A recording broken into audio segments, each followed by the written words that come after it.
शिवसेना में तो फूट हो गई। एकनाथ शिंदे अपने साथ बागी विधायकों को ले आए, उनके साथ मिलकर सरकार भी बना ली है, लेकिन यह पर्याप्त नहीं है। एकनाथ शिंदे को यदि अपनी ताकत बढ़ाना है तो उन्हें और विधायक चाहिए। ऐसे में उनकी नजर अब एनसीपी पर गड़ी हुई है। क्या एनसीपी में भी बड़ी फूट होने वाली है? क्या एनसीपी के विधायक भी एकनाथ शिंदे के साथ आएंगे? ये सवाल महाराष्ट्र की सियासत के गलियारों में गूंजने लगा है। इसकी क्या वजह है? इसके कुछ प्रमुख कारण इस रिपोर्ट में हम आपके सामने रखने जा रहे हैं, और ये कयास यूं ही नहीं लगाए जा रहे हैं। एकनाथ शिंदे ने ऐसे प्रयास किए हैं जिसके बाद में ये बात कही जा रही है कि एनसीपी में भी बड़ी फूट हो सकती है। पहला कारण, एकनाथ खड़से जो कि एनसीपी के बड़े नेता हैं, दिग्गज नेता हैं, उनके गढ़ में शिंदे सेंध लगाने की कोशिश कर रहे हैं। मुक्ताई नगर ये वो जगह है जो एकनाथ खड़से का गढ़ माना जाता है। एकनाथ वर्सेस एकनाथ यहां पर देखने को मिल रहा है। आपने देखा ठाणे वो जगह है जहां पर एकनाथ शिंदे की चलती है। यही वजह है कि उनके साथ पार्षद तक आ गए, छोटे छोटे कार्यकर्ता भी उनके साथ में जुड़ते दिखाई दे रहे हैं, क्योंकि वहां पर जमीनी राजनीति, पार्षद से लेकर आज मुख्यमंत्री की कुर्सी तक पहुंचना, ये एकनाथ शिंदे का लंबा सफर रहा जो ठाणे से शुरू हुआ। ऐसे ही एकनाथ खड़से की बात की जाए जो कि एनसीपी के दिग्गज नेता हैं, उनकी राजनीति मुक्ताई नगर की राजनीति है। यहां पर सैकड़ों एनसीपी कार्यकर्ता शिंदे के साथ आ रहे हैं। इस बारे में चर्चा काफी हो रही है महाराष्ट्र की सियासत में। बड़ा सवाल है, क्या शिंदे की नजर सिर्फ कार्यकर्ताओं पर है? क्योंकि अभी तक शिंदे ने फोकस किया है चुने हुए प्रतिनिधियों पर। इसकी बड़ी वजह यह है कि सरकार बनाने में फिलहाल वही कारगर है। अच्छा खासा समय बाकी है अगले चुनाव में, 2.5 साल का समय है, और 2.5 साल के समय तक सरकार को चलाए रखने के लिए शिंदे को सरकार को और मजबूत करना होगा। इसी रिपोर्ट में आगे हम आपको वो आंकड़े भी बताएंगे जिनके जरिए आप समझ पाएंगे कितने विधायक हैं, कितने बीजेपी के विधायक हैं, क्यों शिंदे को और विधायकों की जरूरत पड़ सकती है, किस तरीके से वो अपने आप को सेफ करना चाहते हैं और किस तरह की रणनीति चल रहा है। लेकिन सबसे पहली वजह जो बताती है कि एनसीपी में सेंध लगाने की कोशिश एकनाथ शिंदे कर रहे हैं, वो ये कि मुक्ताई नगर में कई कार्यकर्ताओं को एकनाथ शिंदे अपने साथ लेकर आए हैं। दूसरी बड़ी बात, शरद पवार इस बात से अनजान नहीं है। महाराष्ट्र की राजनीति के चाणक्य कहे जाते हैं शरद पवार। ये महाविकास अघाड़ी बनाना हो, उद्धव ठाकरे का मुख्यमंत्री बनना हो, उद्धव और बीजेपी की दूरियां हो, ये सारी चीजें शरद पवार के ब्रेन से निकली हैं, ऐसा कहना गलत नहीं होगा। कम से कम सियासी गलियारों में ये चर्चाएं खूब गर्म रहती हैं। सभी जानते हैं शरद पवार कितने कद्दावर नेता हैं। महाराष्ट्र की राजनीति में उनकी तूती बोलती है। कोई भी पार्टी हो, उनके साथी हर जगह पर मिल जाते हैं। कोई भी सरकार हो, शरद पवार का जमकर वहां पर देखते हैं कि प्रतिनिधित्व देखने को मिलता है या उनकी चलती बहुत है। कहा यह भी जाता है कि देवेंद्र फडणवीस ही एकमात्र ऐसे मुख्यमंत्री रहे जिन्होंने शरद पवार की नहीं सुनी।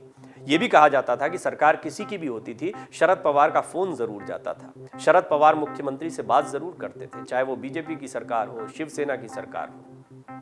शरद पवार की ये ताकत रही है महाराष्ट्र की राजनीति में, लेकिन देवेंद्र फडणवीस ने उन्हें वो तवज्जो नहीं दी जो अभी तक उन्हें राजनीति में मिलती आई थी, और धीरे धीरे ये चाणक्य वाली भूमिका देवेंद्र फडणवीस लेते दिखाई दे रहे हैं। अब शरद पवार ने क्या कहा था? उन्होंने कहा था बीजेपी के साथ जाकर और उद्धव ठाकरे का साथ छोड़कर शिंदे गलती कर रहे हैं। ये तो एक सामान्य तौर पर कहने वाली बात है। शरद पवार यही कहेंगे और क्या कहेंगे, उनके महाविकास अघाड़ी में इतनी बड़ी टूट हो गई, लेकिन उन्होंने ये गलती यूं ही नहीं कही।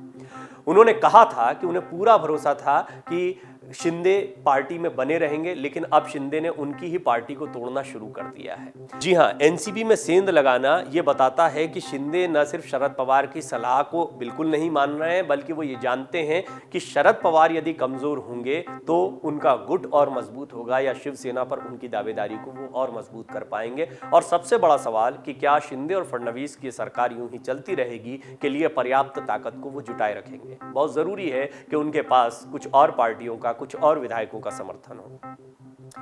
सत्ता एक चुंबक की तरह होती है, यह आकर्षित करती है लोगों को। जिसके पास ताकत होती है उसकी तरफ सब खींचे चले जाते हैं। फिलहाल ताकत शिंदे के हाथ में दिखाई दे रही है। यही वजह है कि क्या बीजेपी जैसा बड़ा दल क्यों आकर्षित हुआ शिंदे की तरफ, क्योंकि सत्ता की चाबी उनके हाथ में थी। अब जब सत्ता पर वो बैठ चुके हैं, मुख्यमंत्री बन चुके हैं, तो लिहाजा कई विपक्षी पार्टी के विधायक या जो अभी तक सत्ता में रहे हैं, कुछ समय पहले तक सत्ता में रहे, मंत्री पद संभालते रहे हैं, वो भी जानते हैं कि शिंदे की ताकत इतनी बढ़ चुकी है कि वो ये सरकार चला ले जा सकते हैं। तो क्या ऐसे में इस रुझान को या इन लोगों के इंटरेस्ट को शिंदे अपने लिए इस्तेमाल कर सकते हैं? और यही वजह है कि शिंदे एनसीपी के लोगों को भी अपनी तरफ आकर्षित करने की कोशिशें कर रहे हैं और इसमें वो कामयाब भी दिखाई दे रहे हैं कुछ हद तक। तीसरी एक और बड़ी वजह, वो वाकया कोई कैसे भूल सकता है जब 2019 में देवेंद्र फडणवीस के साथ मिलकर अजीत पवार ने डिप्टी सीएम की शपथ ले ली थी। याद ही होगा आपको, एक दिन की सरकार थी, यानी बीजेपी के साथ जाना अजीत पवार को तो मंजूर था। अजीत पवार आज बेशक बीजेपी पर हमलावर हैं, एकनाथ शिंदे पर हमलावर हैं, एनसीपी का या विपक्ष का धर्म भी यही कहता है, वो नाराज है महाविकास अघाड़ी, कम से कम नाराजगी दिखा तो रहे हैं, लेकिन वो सरकार बनाने के लिए बीजेपी से कोई परहेज रखते हैं या बीजेपी से कोई दूरी रखते हैं, ऐसी बात देखने को नहीं मिलती है। ये वो 2.5 साल पहले ही साबित कर चुके हैं। अजीत पवार ने रातों रात फैसला बदलते हुए शरद पवार का देवेंद्र फडणवीस के साथ सरकार बना ली थी, डिप्टी सीएम पद की शपथ ले ली थी। वो तो डैमेज कंट्रोल कर लिया शरद पवार ने, जिसकी वजह से महाविकास अघाड़ी बरकरार रह पाया। अजीत पवार बेशक मंत्री बन गए लेकिन डिप्टी सीएम नहीं बन पाए। अजीत पवार की अपनी राजनीतिक महत्वाकांक्षाएं हैं, ये किसी से छिपा हुआ नहीं है। वो अभी भी पार्टी में नंबर 2 पर है। सुप्रिया सुले अजीत पवार को लेकर कई बार बातें होती रहती हैं। शरद पवार की इस राजनीतिक विरासत को कौन संभालेगा, यह भी एक बड़ा सवाल है। अजीत पवार की अपनी सियासत है, वो इस छत्र छाया से बाहर निकलने का प्रयास एक बार कर चुके हैं, दोबारा करेंगे, इससे कौन इनकार कर सकता है। अजीत पवार वो कमजोर कड़ी हैं जो एनसीपी में बड़ी टूट का कारण बन सकती है। एकनाथ शिंदे जो अजीत पवार जितने ही पावरफुल शिवसेना में थे, उन्हें भी नंबर 2 कहा जाता था शिवसेना में, उनकी ताकत को आपने देखा कैसे उन्होंने उद्धव ठाकरे को ही पछाड़ दिया। उद्धव ठाकरे के ज्यादातर विधायक उनके साथ चले गए, ज्यादातर सांसद होने का दावा भी वो कर रहे हैं, धीरे धीरे पार्टी कार्यकर्ताओं को अपने साथ में ला रहे हैं। ऐसे में कौन इनकार कर सकता है कि अजीत पवार की यही ताकत एनसीपी में हो, और अगर सत्ता में कोई बड़ा पद उन्हें मिलता है या आगे राजनीतिक लिहाज से उन्हें कोई फायदा मिलता है, तो इसके लिए एकनाथ शिंदे अजीत पवार के साथ मिलकर कोई प्रयास क्यों नहीं कर सकते। एक सवाल है, और यह सवाल यूं ही नहीं है, बड़ा लाजमी सवाल है कि अजीत पवार जब देवेंद्र फडणवीस के साथ पहले जा सकते हैं तो अभी सरकार से उन्हें क्या परहेज हो सकता है। चौथा बड़ा कारण, एकनाथ शिंदे गुट और बीजेपी को फ्लोर टेस्ट में कुल 164 वोट मिले हैं। ये बहुमत से बहुत ज्यादा है, क्योंकि बहुमत का आंकड़ा है 145 बहुमत का आंकड़ा है, लेकिन 164 वोट फ्लोर टेस्ट में एकनाथ शिंदे गुट को मिले हैं। अब एकनाथ शिंदे के पास में 35 बागी विधायक तो हैं ही, साथ ही साथ में बीजेपी का समर्थन भी है, तो 35 उनके अपने विधायक और 7 निर्दलीय विधायकों का साथ उन्हें, कुल मिलाकर उनकी संख्या हुई 42। ये 42 की ताकत उनकी है, एकनाथ शिंदे की है। एनडीए की स्थिति देख लीजिए, 113 विधायक हैं कुल, इसमें बीजेपी के 106 हैं विधायक हैं, आरएसपी के 1 है, जेएसएस के 1 विधायक हैं, निर्दलीय 5 विधायक हैं। ये एनडीए के साथ में दिखाई देते हैं, बीजेपी के साथ में दिखाई देते हैं। इस ताकत को बरकरार रखना है और शिंदे चाहते हैं कि उनकी ताकत ऐसे बड़ी रहे कि वो सरकार बनाने की स्थिति में है। बीजेपी को जो जरूरी विधायक लगते हैं उनका अरेंजमेंट करने का काम एकनाथ शिंदे का है। एकनाथ शिंदे ने अभी तक इसमें सफलता हासिल की है। आगे उनके अपने बागी गुट में कोई बगावत ना हो जाए की चिंता भी उन्हें सताती है, लिहाजा वो विधायकों की संख्या बढ़ाने पर या आगे किसी डैमेज कंट्रोल के लिए अपने आप को तैयार करेंगे। ऐसे में एनसीपी पर उनकी नजर हो, एनसीपी विधायकों पर उनकी नजर हो, इस बात से इनकार नहीं किया जा सकता है। एक और बहुत महत्वपूर्ण बिंदु, 5वां पॉइंट इसको आप कह सकते हैं, एकनाथ शिंदे सरकार को सफलतापूर्वक चलाना जरूरी है। शिवसेना अकेले पड़ जाएंगे, शिवसेना अकेली पड़ जाएगी, इसलिए उनके लिए ज्यादा से ज्यादा बहुमत लाना जरूरी है। शिवसेना किसकी है, पहले तो ये सवाल है। शिवसेना अकेली पड़ जाएगी का मतलब है एकनाथ शिंदे जो कि अभी कह रहे हैं कि शिवसेना उनके पास में है, उद्धव ठाकरे कह रहे हैं कि शिवसेना उनके पास में है। अब शिवसेना की स्थिति देखिए, शिवसेना कहीं दिखाई नहीं पड़ती है, दिखाई देते हैं तो विधायक दिखाई देते हैं। किसके साथ में विधायक जा रहे हैं, उन विधायकों का क्या अस्तित्व है, यह महत्वपूर्ण है। चुनाव आयोग और सुप्रीम कोर्ट इस बात को तय करेगा। ऐसे में शिवसेना जिसकी होगी उसके साथ में ये विधायक रहेंगे, ये बात भी बहुत तय मानी जा रही है। तो अगर एकनाथ शिंदे के हाथ से शिवसेना निकल जाती है फिर उनका भविष्य क्या होगा। निश्चित तौर पर जो विधायक अभी खुद को शिव सैनिक कह रहे हैं, असली शिवसेना कह रहे हैं, बागी गुट, शिंदे का गुट, शिंदे खुद को शिवसेना कहते हैं, बाला साहब के विचारों पर चलने वाला कहते हैं। वो कहते हैं शिवसेना और बीजेपी की सरकार चल रही है। यही बात वो उद्धव ठाकरे से कह रहे थे। लेकिन अगर उद्धव ठाकरे शिवसेना को बचा ले जाने में कामयाब होते हैं, जिसके बहुत चांसेस देखते हैं, ऐसा नहीं है, हालांकि वो कमजोर हैं संख्या बल के आधार पर, दस्तावेजों दस्तावेजों के आधार पर, लेकिन फिर भी उनकी पूरी कोशिश है कि अपने पिता की विरासत को बचाएं और इसके लिए हर मुमकिन कदम वो उठाएंगे। शरद पवार का साथ उनको मिला हुआ है। शरद पवार एनसीपी को बचाने के प्रयास भी कर रहे हैं और साथ ही साथ उद्धव ठाकरे को भी ताकत दे रहे हैं, क्योंकि उद्धव का बचना ही उनके बचने की गारंटी बनता है।